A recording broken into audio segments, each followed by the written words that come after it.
Hello, welcome back to another video. I'm here to talk about an Aphmau theory. So far, we've gotten 8 amazing episodes of Mermaid Tales, and there's a lot going on. I mean, we've got the soul echo, that necklace thing, weird black goo that could possibly be the void, that unknown wolf person, Caspian, the mysterious siren, and who knows where Lucinda is. Not to mention Zane's a crab prince. Yeah, I don't really know what's going on with that. I feel like with all the excitement, we've overlooked some important details from the first few episodes. Back in episode 1, we were all excited when it ended with the mysterious siren singing and holding an object that resembled the Realmbreaker. Once episode 4 came out and introduced Xena and about how the soul echo belonged to her family, people kind of thought that was that.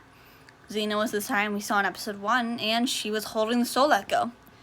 Well, what if I told you everybody was wrong? When I went back to rewatch the scene, I'll admit she does look like an almost exact copy of Xena.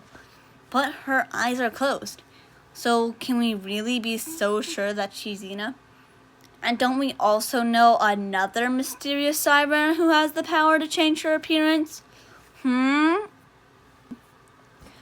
you might be saying, so what? That's no proof that's not Xena. And you're right. But if we think back to episodes 3 through 5, that crazy witch lady had been using Xena to control people for a while. So if Xena has been trapped in a cage being forced to mind control people, then I don't think she'd have time to just go on a little outing, sing a song, and hold the soul echo. Also, in episode 4, Xena believes that Aphmau must have stolen the soul echo from her mom, which makes me think that she probably wasn't the last one to have possession over the soul echo. Now, all that information makes sense, but still, none of that is really concrete evidence. In fact, none of those things would have really led me to believe the siren at the end of episode 1 wasn't Xena. The one thing that had me look deeper into this is the fact that during episode 7, after Lumi set the boat on fire and got the girls out of whatever trance they were in, the mysterious siren went ballistic, screaming and rapidly changing appearances, one of them being a girl with white hair and a purple tail, just like the girl at the end of episode 1. And if for some reason you still don't believe me because you saw that clip, but her clothing didn't match, well, we still don't really understand the extent of her powers, how they work, and why her appearance started changing in the first place. For some reason, only her hair and tail were effective.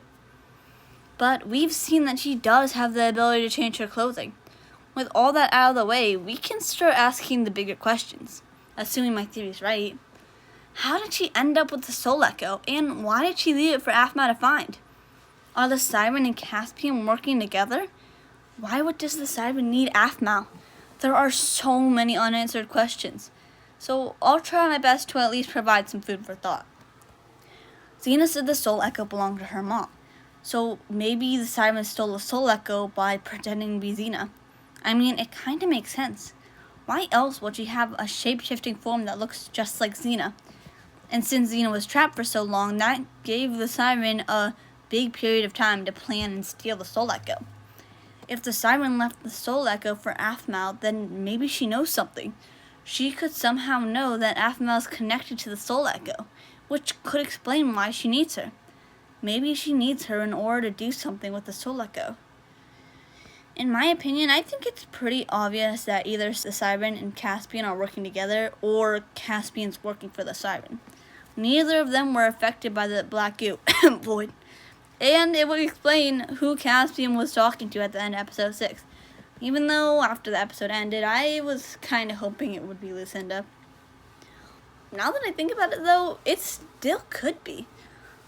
Lucinda could be that siren in disguise. Who knows? Sadly, that's all I have for today. I know this video is kind of short. I had originally been aiming for 10 minutes, but I have to give it to credit to all the big creators, like Aphmau, and even the slightly smaller ones, like Write It Out. These videos take a lot of work, and coming into the YouTube community, I've started to realize that. Feel free to leave any theories or thoughts you have in the comment section. I'm planning on making a video where I literally just talk about Aphmau memory tales. Hopefully it'll be a lot easier than trying to talk about just one theory. Thank you so much for watching, and if you want to see more theories, be sure to like and subscribe. Bye!